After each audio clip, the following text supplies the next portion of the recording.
3-minute rounds of boxing in the super middleweight division. Introducing to you firstly, boxing out of the blue corner, wearing the black colour shorts trimmed with white. At the weight he's scaled, 11 stone, 13 pounds, 8 ounces. Tonight is his 12th professional contest, presenting from Trowbridge, Wiltshire, Jacob Lucas. And opposing him, boxing out of the red corner, wearing the black colour shorts trimmed with gold. At the weight he scaled, 11 stone, 8 pounds, 4 ounces. From 6 contests, he has 6 wins. 2 of those wins coming by way of knockout. He hails from Sale via the Champs Camp. Here is the undefeated Ben Sheedy. Timekeeper, Barry Pinder, referee Darren Sargentson from Manchester. 6 3-minute rounds. Anything but watching it, but it's a break takes step. Most importantly, face off. So here we go, we've got Ben Sheedy against Jacob Lucas now. 6-round super middleweight. Sheedy unbeaten, big ticket seller from Moss Side, fights out of Champs Camp. Jacob Lucas, not got a win yet. 0-9, couple of draws in there though. Tall guy, isn't he, Arun? Yeah, he's tall, Seconds tall out. range. Round 1. You see what his mobility is like on there. Let's have a look at, One thing Sheedy has got, he's aggressive, he moves his head and he comes forward. It could be a recipe for disaster for Lucas. Sheedy's got that style that suits within the Champs Camp world, you know what I mean? There's been many fighters that, box fighters that have come out of Champs Camp, and, the teaching there seems like it's always stayed the same, so, it looks like he's in the correct stable for his style. Good chance for you to compare a bit of form as well, isn't it, with your guy John Telford. Picked up a win tonight. He beat Jacob Lucas last year. Yeah, John Telford beat him over points. You say Lucas looks like he could be, a bit awkward and, move off and have to make you work hard to get it,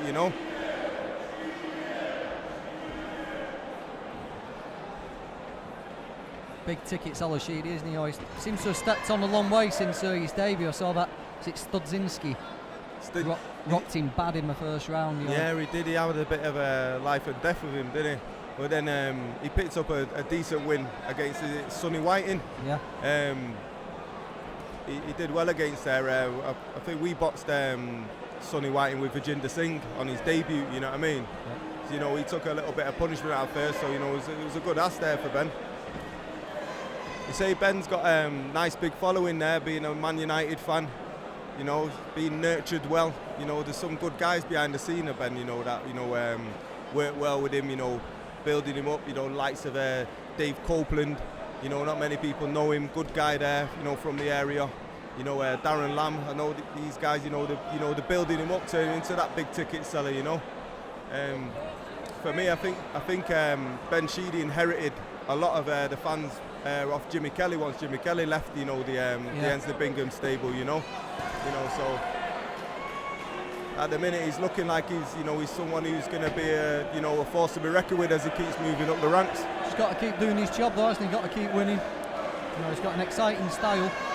Yeah, he's got that thing, he's going to come, he wants to break you down, he wants to make you fight with him as well, You say like that super middleweight division, it's a nice tasty division, if you look like the English title under, there's some good kids there, there's some very good kids there, some very good fights, So many, just bubbling away, isn't there?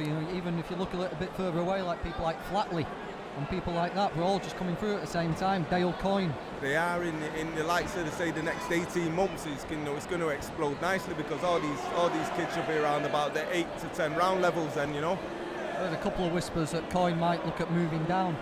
Really? Yeah, he might target Darryl Sharp for the area title. Possibly. They say that Darryl Sharp had that win against John Telford. Next fight out, he won the Central Area title, didn't he? Yeah, light middle. First one down there for Sheedy. Yeah, he picked that round up there. Boss from start to finish, really, behind good solid jab, nice work. How's the gym coming along anyway then, Arun? Yeah. People listening, Arun's just opened a new gym up next to the Viamax on Trafford Park. Yeah, come down people, and nice unit there, nice friendly environment. Got nice gym there, nice stable of fighters, you know, that we've got there, and I'm young, I'm coming through and building up as we go, you know, so steady. How are you enjoying it? You know, you're the main man now. You got these 4-5. Alberto, is he going to turn over? Yeah, Alberto will turn over eventually. You know, he's still in the oven, really. You know, there's cooking away. You know, not ready to let him have a bit of an air out yet, but you know, he's coming along. You know, I'm surprised for people as well there, because there's, you know, there's a little female fighter there that I've been hidden away there, you know, training with. You know, so. You know, there's going to be some announcement coming up soon, you know, what happens in the heavyweight stable. Do you like it though, you know, having all the pressure? I know you like pressure, don't you? But you've got these 4 or 5 lads all trying to build their career, and you're in charge of it all. Yeah, it's great, you know, and like I say, you know, if the fighter gets on with the trainer and you have that relationship, man, you know, the world's your oyster. You know, like, you know, the lad that's most favourite for me, Jack Catterall, you know, we're close to big things with Jack. You know, Jordan Thompson's coming through nicely. Raza Hamza's now located from Birmingham, he's over there with us. You know what I mean? Now John Telford, you know, going back to winning ways again. You know, and, you know, the rest of the undercurrent will start to come through. So it's nice energy in the gym, you know, and a good team spirit. It's nice.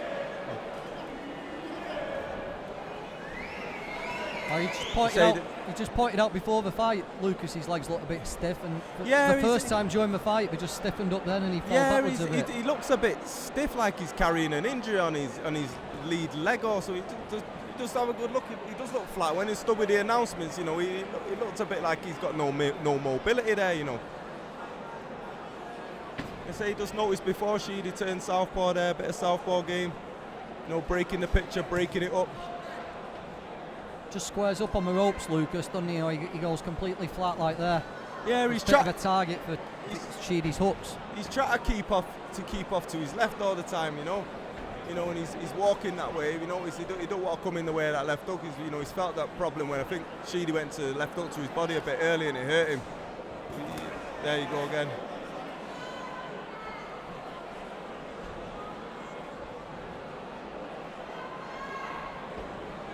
You know, his formative years were in the champs camp, weren't they, Arun? Who were your? Have you picked up any of those that like style, distinctive style they've got, and put your twist on it? Yeah, 100%. Listen, you know, as a young lad in champs camp, you know what I mean. I first went in there when I was 11 years old. I was privileged to have spent time under Phil Martin there. You know, then Joe Gallagher, Ozzy Maddox, you know, and you know the list goes on. You know, my cousin was a good fighter out there, Mario Culpepper. You know, Morris Cause, I think his mum's my mum's godmother. So, you know, there's history in there for me, you know what I mean? So, I'll always have a soft spot for the place, you know. You know, one thing I always pick from there is grind. It's not easy in there, you know, and, you know, back in the day there, man, it was, you know, there was spars that were tougher than fights, you know what I mean? Yeah. I got to see how Phil Martin operated there and how he had his lads working, these guys, I think at the time Mickey Duff was the main promoter. Yeah. And he must have thought Phil had a stable of lads that would just end up being opponents. You know, obviously Phil was a young trainer, manager, you know, with ambition, and you know he knew he had to keep his lads fit, you know, 100% to come and surprise the world and take people by surprise and beat them, you know. With him ended up with 5 British champions at one time in his stable, you know. It's weird how it comes around, isn't it? Because now it's looking like one of your lads is big rivals from Champs Camp. Jordan, you must know by now all the stuff all the crap that flies around the internet, but you got Jordan Thompson, Sam Hyde rivalry building up. Is there? I've heard rumours. Yeah, rumour has it, eh? It's weird how it all comes around, isn't it? It is. It comes around, and you know, I think it. You know, listen. If you go way back now, you know, look at the trainers that came out of under Phil Martin. You know, Billy Graham's left. He was under Phil Martin. He established with Ricky Hatton. You know, Billy's a very, very good trainer. So imagine him, Billy and Phil Martin together at the time. You know, and then you got likes of Carl Thompson, Enzo Bingham, Morris has come from there, Oliver Harrison, Joe Gallagher. There's been many fighters come from there, and then you got the other offshoots of other trainers who have been fighters there who've experienced them, you know. So, you know, it's a pity Phil died young and he didn't get to see the full fruits of his labour, you know. But he says his legacy forever lives on. Yeah, similar things happening at Collyhurst, isn't it? You know, Brian Hughes laid the foundations. You got Pat and Paulie and Tommy now taking that off. Yeah, and it's nice to see, because when, you know, I go down there with the lads sparring sometimes, and you listen to Pat, and you know, he doesn't let the lads forget, and it's good there, you know, Brian's way, you know what I mean, and it's nice that, you know, the blueprints are bedded in, and you know, sometimes you can't always stay to the same blueprint, because then you don't evolve, you know, you'll end up becoming extinct. You have to keep adding your own twists on, but the things that should stay with you, you know what I mean, it's part of the history. That's how you get your own identity as a trainer, isn't it? You've obviously 100%. got the basics, because that's how you've got the job in the first place. 100%. But then you start to realise what works for different people. Yeah, definitely. You know, like you say, you can't train every fighter the same. You know, you just got to work to their strengths. I think that's one thing Billy Graham's was good at. He worked to the fighter's strength rather than just try and train them all the same. You know, it's like you're teaching a fighter a shoulder roll. Not every fighter you can't teach them all the shoulder roll. You know what I mean? 'Cause it's not going to suit for them all. Say Ben's kind of up in the gears there now. Yeah, he's way on top, isn't he? You know. Yeah, I think, you know, he's. I'm saying Lucas is looking, you know, bright red round his lead arm, the body there. You know what I mean? Good right hand over the top. You felt that. Yeah, he's getting it more and more wincing regularly there. now. He needs to turn that right hook over the top a bit more there, Ben. Good engine, Ben. I remember There you one go of his again. last two fights. You know, he ramped it up and ramped it up as it went on. He's looking for that shot again. It's like that hook from the back. Again, it's coming over the top. Lovely. Go for it again. Needs to come over the top again. I think he'll get the stoppage if he touches it right. You see, it comes this time there when you see the lad who's a journeyman. He's holding on. You know, there's a lot of go for it. But, you know, the lad is squeeze more. Here's the bend. You know what I mean? And they're at that point there. He could get him out of there if he goes a bit harder. Movement's getting less and less and less and less. He's become more and more of a stationary target here as this goes. Yeah. Try to talk to him, you know what I mean? It's signs of breakdown, you know what I mean? There, you see that shot again, right over the top, right around his gloves. Doesn't like it.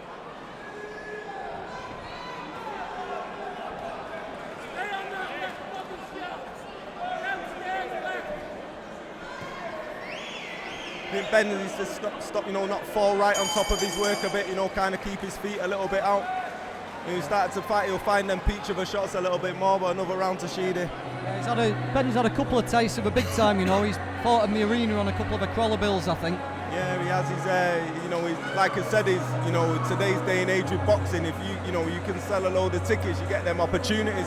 But it's like when you do get them opportunities, what do you do with it? You know what I mean? You get yourself there and you shine, and you know, the fans want to see you more, and it appeases for the promoter. You know what I mean? Like Jordan's been boosted onto a July the 8th card, hasn't he? He's going to be on that big bill on the copper box on BT Sports. We've been on it for a while, but because we were supposed to be fighting tonight, you know, we held off with announcing it, you know.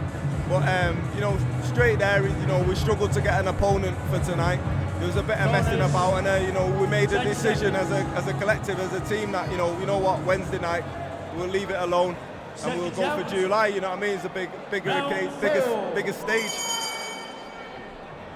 How are you finding it now? There seems to be shows, 2 or 3 shows every weekend nowadays, don't there? There's loads of chances for all the lads. Yeah, it's nice, it's thick and fast, and John, you know me, you've come down and spent a bit of time with us as we've trained, you know, and you know, I like to prepare properly, I like to know what I'm doing, you know what I mean? Nice left hand from Lucas then. Yeah, he just followed Ben out a bit, you know, Ben pulling out in a straight line, he just followed him straight down the line really. He needs to move his head off to the left and the right a little bit more, then his way out, Ben will come out with his hands high. Maybe just a bit of false sense of security, Sheedy. He's had nothing come back at him, has he, for 3 rounds? Just walked onto it. Well, didn't walk onto it, walked back with it. Well, you say Luke has been a bit negative, you know, but, you know, the referee was having a good look at him towards the end of that last round, you know, he's under a bit of pressure, so he's had to come out and do something. Like you say, you know, what a lot of people don't realise is if these lads who are on the road, they get stopped, you know, they're out for a little while, you know.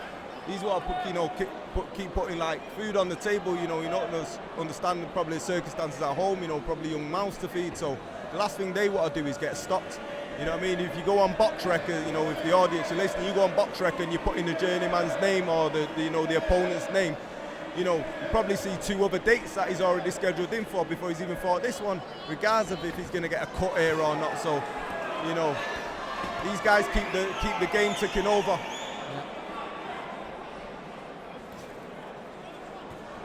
See, Ben needs just a little bit of a touch out rather than falling right on top of his work. He'll get a little bit more success. You know, I was just thinking, I don't know if you want to talk about other fighters' tactics and stuff like that, being a trainer, but it's just a bit. It's the same from Ben, isn't it? You can see he's got gears, and you know, sometimes what we find with lads is they'll find a rhythm and they'll stay there. It seems like he's constantly going along in third gear instead of dropping to second and then putting a burst into fourth. I say put it like you're aggressively driving a car and you're being chased and you want to get away. You drop them gears, man. You got to hit them corners, hit them little distances back and forth. You know what I mean? Yes. Go through them gears. Drag it round the corners. Aggressively go through, spin that. Not like I do it. You know, I just play a lot of Grand Theft Auto. Yeah, that's all it's come from that. Hey, I better be careful about me laugh. Someone might bottle it and send it to Broadway.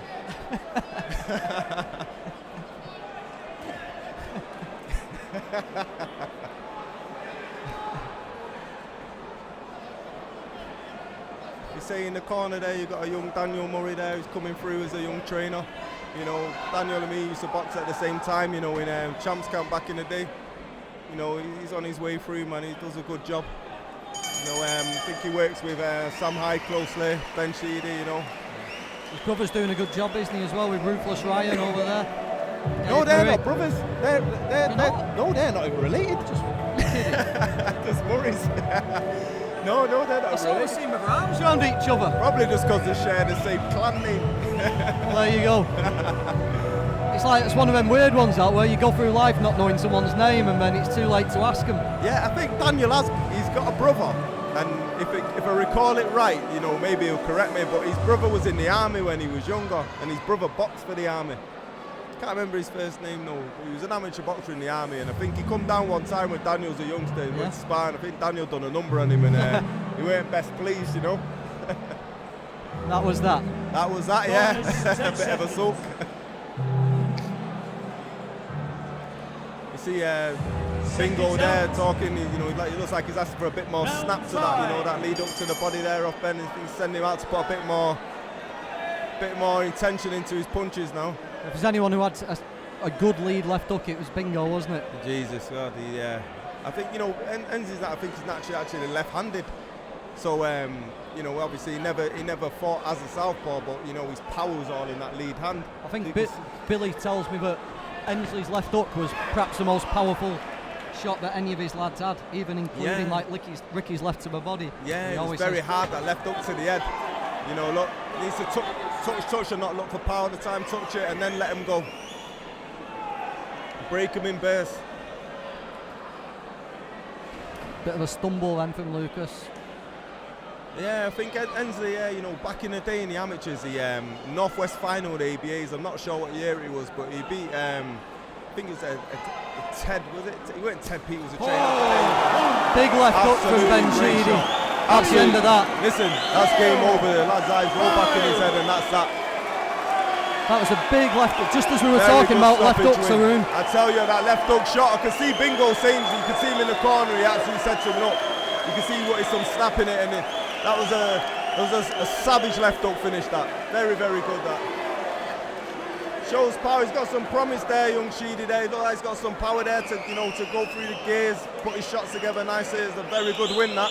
Yeah, just like we said earlier, we've seen it happen a couple of times. You know, he's ramped it up as the fight's gone on a couple of times now, and getting a journeyman out in the 4th or 5th round, it's no mean feat, is it? Yeah, I like the respect there from the corner. You know, they've not celebrated. You know, shows the experience and, you know, the respect from there that, you know, they've waited. You know, see if the lad's okay. Yeah, let's ask Manchester legend here, Carl Thompson. What did you think of Ben there, Carl? What did you think of Ben? Good. Carl should have been better than that, can you? Yeah. Now, what can I say to that? Good shot. Good punch. Shot. There you go. The cat, Carl Thompson, says it all, done it. A good left hook. Yeah, very good finish, that. Very, very good finish. Thankfully, it looks like Jacob Lucas is all right there. Yeah, respect from the corner. As you can there. see, And ladies this is and what the gentlemen, sport, Jacob you know, is making a good it's nice to recovery see in the sport, you know, on two this gladiators have got in there. and respect just goes all the way down the line. So that's So very we nice shall to render see. the You know what I decision mean? with Jacob still resting on the stool. On to the next for young Ben there, you know, and I After think he's going to be exactly one as he 1 starts minute moving up into round the 8 number and the 10 5, rounders. We'll start to see a referee lot Darren more Sargentson from has him. dispensed with the count. Your winner by way of technical count out, still undefeated now in 7 professional contests, sails Ben Sheedy.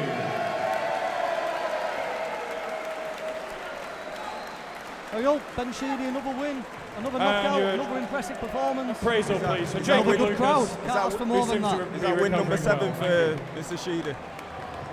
Very good.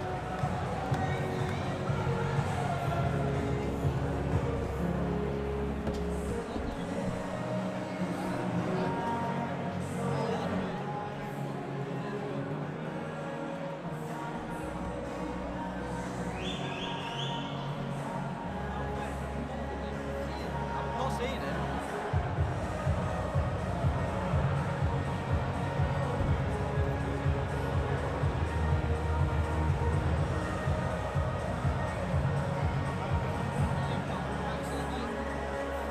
Can we just have the music down 1 second, please? In Ben's camp, former light middleweight champion of Great Britain, one of the biggest bangers ever, Ainsley Bingham. Great name from the 90s, thank you, Ainsley.